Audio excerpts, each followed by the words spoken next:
Hey guys, what's up? Scythe here with some more Guild Wars 2 gameplay. This is some tournament gameplay. This is a pickup group. This is our second game. The first game I didn't record. It was just, going in with pugs. I really didn't think it was going to amount to anything. We were just going to be out in the first loss. But we did really well. Did really well in this game, and then the third game it was a very close and competitive game. I'll have the third game coming out soon also. But this is kind of a new build I'm running. It's kind of sword, one-handed sword, and torch. The utility, I'm still working out what I want to run. I'm running Save Yourself just kind of as offensive and defensive cooldown. But it's not set in stone exactly how I'm going to set this up. But there's a lot of different options you can do with Guardian with your utility just depending on how you play. And I'm still working out exactly what I want to run. But the torch does really good damage, really good burst damage too, and you really need it. Also, my other weapon, my offhand weapon, is the great sword that I switched to, just for really good AOEing, nodes and control points, to get some really good, nice AOE damage. I get taken down right here. They outnumbered us at the beginning here, going for graveyard. We did put up a decent fight though, so it wasn't all for lost. We ended up capturing the two outside control points because they sent so many to graveyard. But yeah, this build, I mean, it still has the utility, has two leaps basically, really good burst out of the torch. I'll have to do another video showing you exactly what kind of runes and gear I'm running. It's a little bit different, a little bit more standard, not taking any risk with the armor build. I'm also, for accessory, I am running Vitality. Just the health points help me survive those pistol whips. 20k is really nice having. Yeah, the pistol whip is something that it's really kind of aggravating me. That's why I ended up going with more of a defensive build along with high health. It's because I definitely want to live through at least one opener so I get my heal off. And it's really crazy they can do that much damage. But yeah, I'm still a little rusty at this, so it's going to take me a few weeks practice to get, the exact build and utility I want. We ended up pretty much wiping them off here in the middle.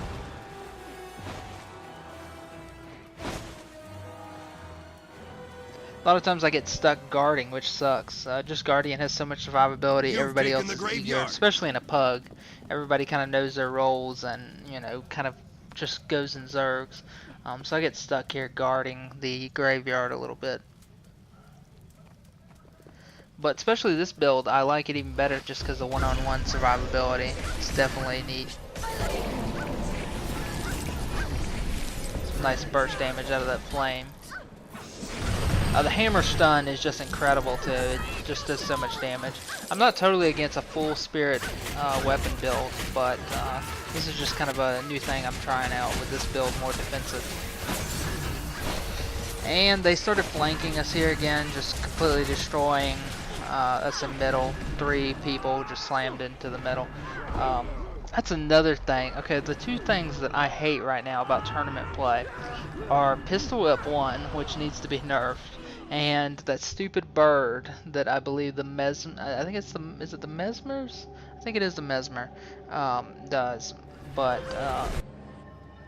anyway, it's very aggravating, that stupid bird. It's a 9-second stun. It's just ridiculously frustrating. So I'm not really, those are the two things I'm not really keen on. But yeah, this build, because of the AoE swapping to the Great Sword, and then you have good burst out of this flame, it's a lot better than what I was running with the focus offhand.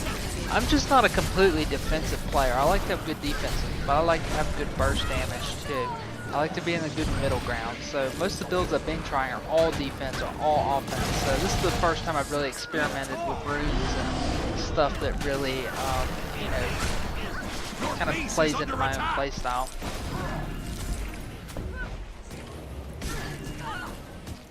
Really a numbers game right there where we basically stormed in and did some AoEs and got really lucky with a few kills here.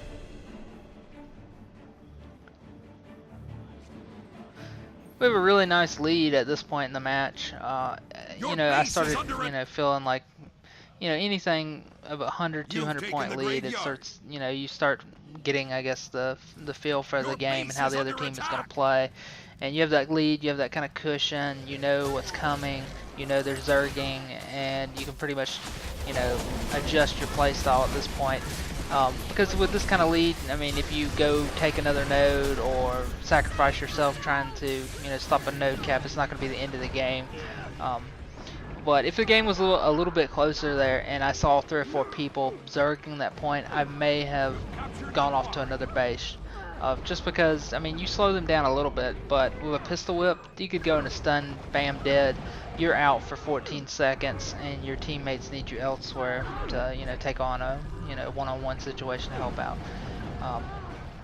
So unless I have a big lead, I like to play a little bit smarter than this, just to eat damage by massive people in the middle.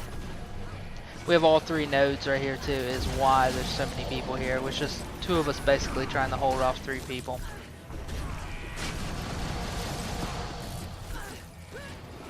I'm going to try and start doing more tournament gameplay. I'll have the 3rd game. Like I said, I'm still new to the whole tournament, so I'm still coming up with strategies. Anything I learn along the way of getting better in the tournament play, I'll do more videos and make sure I share them with y'all. I'll do a video maybe showing my runes and stuff just to show a better build of this setup if you want to try it out. We ended up taking this middle here, which was really awesome. At this point, there's really no return. They had the Zerg strat. They were just Zerging from node to node. And if you play that well and just kind of, even not, really just when you see them move in one direction, just go to their other base. Because really 3-on-1, you're going to take any of them. But they were kind of moving here in like a pack of 4 the whole time, which is not really good. You're not going to be able to hold bases that way. This guy, he ends up getting me right here. Made a few critical mistakes right here. And then I ended up getting sideswiped here by his friends too. You lost the graveyard. So really the tournaments are going good on Guardian. Only 2 complaints, that stupid bird that you really can't do anything, you can't even run away, and pistol whip. So other than that, the tournaments are a lot of fun. I'm still, like I said, working out my Guardian build, what I want to play, and different strategies, and hopefully I'll be able to play with more people that I know and get better teams, and so I don't have to do pug groups all the time.